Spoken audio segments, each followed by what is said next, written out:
नमस्कार मित्रांनो, व्हिडिओचं थंबनेल बघूनच तुम्ही या व्हिडिओवर आला असाल.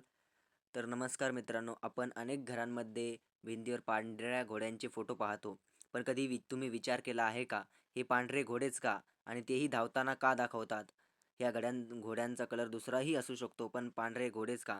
आजच्या या व्हिडिओमध्ये आपण यामागचं खरं कारण जाणून घेणार आहोत आणि घरामध्ये हा वास्तुशास्त्रानुसार फोटो कुठे लावायचा, हे देखील आपण या व्हिडिओमधून पाहणार आहोत.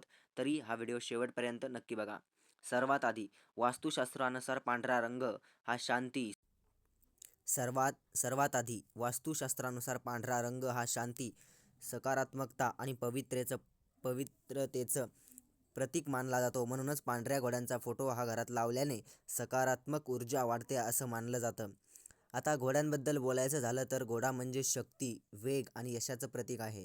ज्या घरामध्ये घोड्यांचा फोटो असतो त्या घरामध्ये प्रगती, यश येतं अशी लोकांची श्रद्धा आहे. विशेषतः 7 घोड्यांचा फोटो खूप प्रसिद्ध आहे. वास्तुशास्त्रानुसार 7 घोडे म्हणजे 7 दिवस, 7 रंग आणि 7 ऊर्जा स्रोत, जे जीवनात संतुलन आणि स्थिरता आणतात.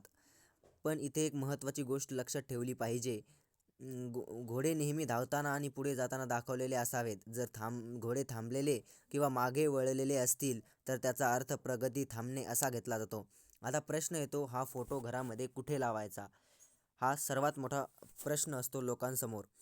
वास्तुशास्त्रानुसार हा फोटो घराच्या पूर्व किंवा दक्षिण दिशेला लावणं सर्वात योग्य मानलं जातं.